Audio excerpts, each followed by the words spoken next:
안녕하세요. 2년을 채우지 못하고 이혼을 하게 된 30대 초반의 여성입니다. 이 사연을 말씀드리기까지 많은 용기가 필요했어요. 아는 사람한테 이야기하자니 너무 부끄러워서 이렇게 익명으로 사연을 적어봅니다. 남편과 저는 같은 건물에서 일하면서 알게 되었습니다. 저는 2층에 위치한 학원에서 수학을 가르치고 있었고, 남편은 바로 위층 보험사무실에서 팀장으로 일하고 있었습니다. 접점이 없어 보이지만 그래도 1년 넘게 오며 가며 얼굴을 마주하게 되니 어느샌가 서로 누가 먼저랄 것 없이 안녕하시냐는 짧은 대화는 나누게 되더라고요. 그러다 남편이 하루는 언제 한번 점심이라고 같이 먹었으면 좋겠다고 물었습니다. 저는 솔직히 보험을 권하려고 그러는 건가 싶어서 거절하려고 했지만 제가 원래 싫다 소리를 잘 못하는 성격이거든요. 자의반, 타의반으로 주말에 만나 점심도 먹고 차도 한 잔 마시게 되었는데 보험에 비읍자도 안 꺼내더라고요. 그러더니 오래전부터 저한테 관심이 있었다면서 정식으로 만나보고 싶다고 했습니다. 남편의 솔직한 말에 마음의 문을 열게 되었고 그날을 계기로 저희는 연인이 되었어요. 그리고 사귄 지 한 10개월 만에 남편이 청혼까지 해왔습니다. 결혼 이야기가 오가면서 양가 어른들도 뵙게 되었어요. 시아버지께서는 서울 근교의 대학 강단에 서시는 대학 교수로 사회적 명망이 있으신 분이셨습니다. 방송에도 몇 번 나오셨을 정도예요. 비록 결혼식을 올리기 전까지 자주 뵙지는 못했지만 그래도 찾아뵐 때면 항상 저를 웃는 얼굴로 대해주셨고 말씀도 젠틀하게 하셔서 정말 멋진 인품을 가지셨다고 생각했어요. 그리고 아들은 아빠 닮는다잖아요. 제 남편도 언젠간 저렇게 나이가 들어갈 거라고 생각하니 더욱더 결혼에 대한 확신을 갖게 되었습니다. 혼수나 예단 같은 건 시댁이나 저희 집이나 남들 눈에 부끄럽지 않을 정도로만 하자는 데 동의했습니다. 하지만 역시 신혼살림을 할 집이 문제였어요. 시부모님께서는 한 2년만 같이 살자고 하셨습니다. 저에게 가풍도 익히고 한가족으로서 정도 붙이면 좋지 않겠냐고 하시면서 말이지요. 대신 2년 후에 저희가 독립을 하고 싶다고 하면 그땐 집을 사주신다고 하셨습니다. 솔직히 이때는 시아버지의 실체도 몰랐고 여러모로 손해는 아닌 것 같아서 좋다고 했습니다. 공짜에 눈이 멀어 제 팔자 스스로 꼬았다고 비난하셔도 어쩔 수 없지만 그때는 정말 이런 시부모님이라면 10년도 모실 수도 있겠다 싶을 정도로 인자하고 좋은 모습만 보여주셨고 약속도 지켜주실 거라고 믿었거든요. 하지만 10길 물속은 알아도 1길 사람 속은 모른다더니 결혼하고 나니까 그전에는 보이지 않았던 것들이 눈에 들어오기 시작했습니다. 시아버지는 제 예상과는 전혀 다른 분이셨습니다. 정말 첫 인상이 와장창 깨질 정도로 말이에요. 꿈에도 상상하지 못했던 사건들이 너무나 많이 일어났습니다. 무엇보다도 술을 너무 좋아하셔서 매일같이 늘 술을 드시고 오셨습니다. 과음으로 인사불성이 돼서 귀가하시는 시아버지께서는 많지 않은 날이면 꼭 속옷만 입으시곤 소파에 누워서 주무셨습니다. 시어머니가 저희도 있으니 추태 부리지 말라고 어르고 달래면 방으로 들어가시는 수순이었어요. 때로는 새벽 한 5시쯤이 되면 일어나서는 곤히 잘 자는 가족들을 다 깨워서 약수터에 가자고 하셨습니다. 한 사람이라도 안 가겠다고 하면 일찍 일어나는 새가 벌레를 잡는다부터 시작해서 일장연설을 늘어놓으셨고요. 같이 살기 시작한 지 한 반년쯤 됐던 날이에요. 새벽 2시 반쯤이었는데 시어머니가 남편을 조용히 깨우시더라고요. 저도 덩달아 잠에서 깼지만 왠지 시어머니가 남편만 조용히 불러내시기에 눈을 감고 자는 척을 하고 있었어요. 나중에 알고 보니까 시아버지가 대학 근처에서 술을 과하게 드시곤 길에서 쓰러져 잠들어 계셨답니다. 그걸 우연히 시아버지 수업을 듣는 학생이 발견해서 시아버지 핸드폰으로 시어머니께 연락을 해온 거였어요. 남편이 운전하는 차를 타고 시어머니가 파출소로 옮겨지신 시아버지를 모셔왔고요. 행여 학교에 소문이라도 나면 큰일 난다며 시어머니가 연락 준 학생에게 돈을 챙겨줬다고 하셨습니다. 너무 부끄럽고 남사스러운 일이지만 그렇게라도 학생 입을 다물게 하려고 그러셨다더군요. 나중에 남편에게 그 이야기를 듣고는 시부모님 2분 모두께 너무나 실망을 했습니다.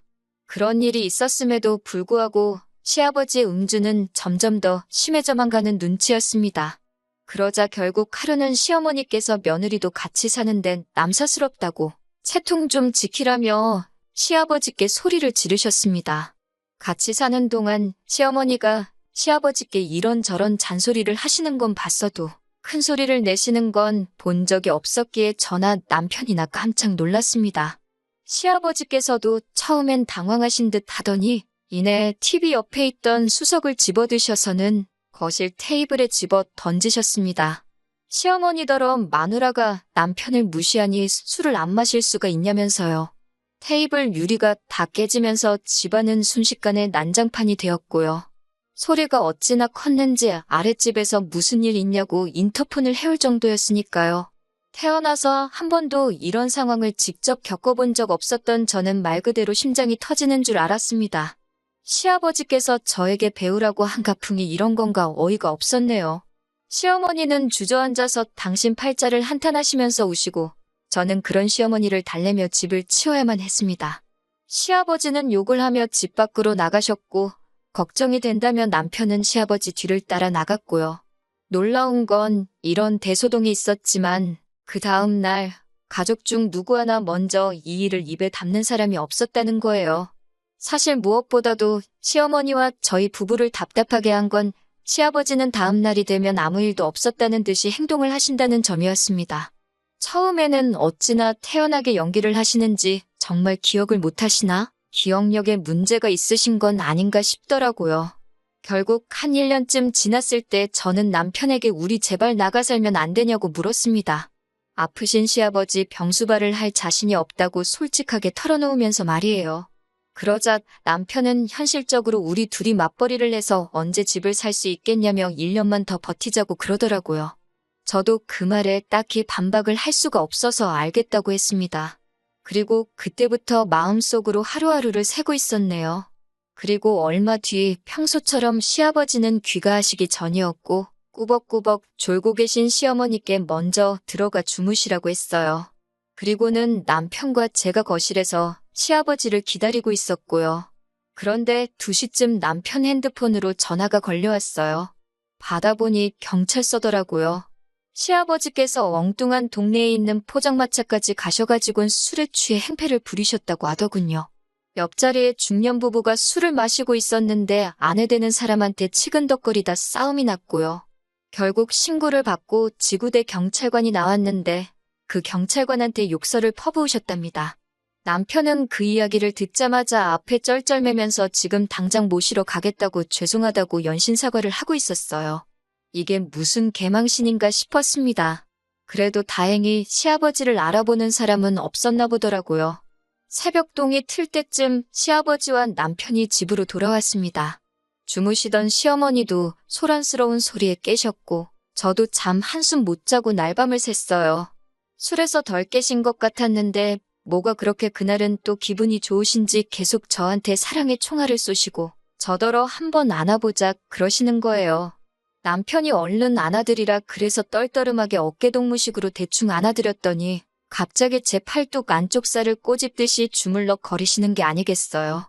저는 어색하게 웃으며 팔을 빼냈습니다. 그러자 또 어딜 가려고 그러냐며 제 손목을 잡아 끄시더니 제 팔뚝살을 또 만지려고 하시는 거예요. 그 순간 더는 아니다 싶어서 제가 시아버지께 왜 자꾸 만지시냐고 아프다고 그러면서 정색을 했습니다.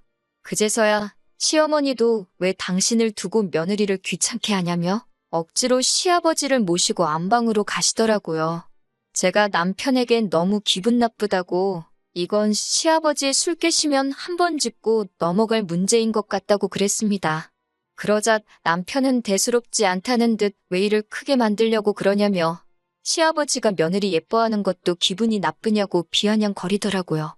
그리고 남편이 이 이야기를 시어머니께도 전달을 했는지 이튿날 회사에 있는데 시어머니께 전화가 걸려왔습니다. 당신들이 딸이 없어서 시아버지가 저를 딸처럼 생각해서 그러는 거니까 너무 기분 나쁘게 받아들이지 말라고요. 하지만 저는 솔직히 시아버지와 며느리 관계를 떠나서 기분이 너무 찝찝했습니다. 하지만 제가 남편과 이혼을 결심하게 된 결정적인 이유는 따로 있습니다. 시아버지의 음주가 결국 저희 부부의 발목을 잡았어요. 10시 정도로 약간 늦은 시간이었지만 음식물 쓰레기를 버리고 자야겠다 싶어서 아파트 1층으로 내려가는데 어디선가 쿵소리가 나더라고요. 놀라서 뛰어나가 보니 세상에 시아버지 차가 아파트 화단에 처박히듯 올라탄 나무를 받은 것 같더라고요. 제가 시아버지께 괜찮으시냐고 물어보려는 순간 술 냄새가 진동을 하는 걸 한 번에 알 수 있었습니다. 시아버지께 술 드시고 운전하신 거냐고 그러니 그건 저더러 알바 없다면서 저한테 앞이 찌그러진 차에 타라고 하시더라고요. 제가 왜 그러시냐고 다치신 데는 없냐고 얼른 구급차라도 불러야 하는 거 아니냐고 하니까 됐고 운전을 제가 했다고 하라더군요. 제가 그게 무슨 말도 안 되는 소리냐고 아주 난색을 표했습니다. 그러자 시아버지께서는 내가 대학교에서 잘리면 니들 집은 어떻게 사주겠냐며 어차피 일해봤자 저한테 크게 피해갈 일도 없으니 누가 묻거든 제가 이런 사고를 냈다고 하라셨습니다. 몇몇 이웃들이 무슨 일인가 싶어 밖으로 나왔고 저와 시아버지는 그 몇 안 되는 군중 사이에서 실랑이를 하고 있었습니다. 그때 음식물 쓰레기 버린 제가 안 들어와서 그런지 남편이 따라 나왔더라고요. 저는 그런 남편을 붙들고 방금 시아버지가 하신 말씀을 이야기하며 당신이 빨리 아버님 설득 좀 해보라고 했습니다. 그런데 오히려 남편은 아버님 말씀이 틀린 것도 아니랍니다. 어차피 다친 사람도 없으니 그냥 제가 운전하다 실수했다고 하라는 거예요. 제가 음주운전을 하고 집에 오신 건 범죄라고 절대 협조해드릴 수 없다고 했어요. 그러자 남편은 네가 학원 선생이지 무슨 성인군자냐며 그럼 너는 시아버지가 면허 취소라도 되는 걸 바라는 거냐고 묻더라고요. 그 순간 저는 이 부자지간에게 참교육을 해줘야겠다는 생각이 번뜩 들었습니다. 그래서 경찰을 불렀습니다. 제가 경찰을 불렀다고 하자 시아버지가 이게 무슨 배워먹지 못한 짓거리냐며 얼른 다시 전화해서 못 오게 하라시더군요. 남편도 어떻게 며느리가 시아버지를 신고하냐며 제정신이냐고 화를 냈습니다. 저는 남편에게 이번엔 나무로 그쳤지만 다음에는 진짜 사람이 다칠 수도 있다고 저런 분에게선 면허를 뺏는 게 모든 사람을 살리는 길이라고 설득을 했지만 남편은 들으려조차 하지 않았습니다. 급기야 남편은 먼저 저에게 이따위로 하면 이혼이라고 울음장을 놓더라고요. 그제서야 저도 정신이 들었습니다. 맨날 술 먹고 개가 되는 시아버지도 문제지만 그런 시아버지를 매번 받아주는 시어머니와 남편도 똑같은 사람들이라는 걸요. 저는 남편에게 바라던 바라고 헤어지자고 받아쳤습니다. 막말로 애도 없는데 헤어지지 못할 이유가 없었으니까요. 저는 당황한 부자를 그렇게 두고 집으로 올라와 급한 대로 제 짐을 챙겨서 나왔습니다. 시어머니는 이게 무슨 짓이냐며 아무리 그래도 그렇지 어떻게 아녀자가 기분 따라 집을 나왔다 들어갔다 하냐며 나가는 건 제 자유여도 들어오는 건 아니라고 소리를 치시더라고요. 그래서 저도 다시 들어올 일은 없을 거라고 걱정 마시라고 했습니다. 결국 시아버지는 혈중알코올 농도가 면허 취소 수준으로 나온 데다 블랙박스에 음주운전을 한 기록까지 다 녹화가 되어 있어 결국 면허 취소에 벌금형까지 내려졌습니다. 남편은 그제서야 자기가 잘못 생각했다는 걸 알았는지 저에게 다시 한 번만 이해해달라며 싹싹 빌었지만 저는 소송을 불사해서라도 이혼할 거라고 말해줬어요. 그리고 질질 끌면 시아버지 이야기까지 다 떠벌리겠다고요. 그러자 남편도 더는 제 마음을 돌릴 수 없겠다 싶었는지 이혼에 동의해주겠다 했습니다. 대신 시아버지가 돌아가시면 다시 같이 살자는데 이건 뭐 미친 소리나 마찬가지죠. 그렇게 며칠 전 저와 남편은 마지막으로 협의이혼을 했다는 신고서를 내고 깔끔하게 남남이 되었습니다. 이제 당분간은 술 먹는 사람은 상종도 하기 싫으네요. 시아버지는 면허 취소와 지난번 술에 취해 길에서 발견된 일까지 학교 안에 소문이 나면서 결국 강단에서 물러나셨다고 하더군요. 지금은 뭐 미움도 없고요. 그냥 시아버지가 건강관리 잘 하셔서 오래 사시면 좋겠습니다.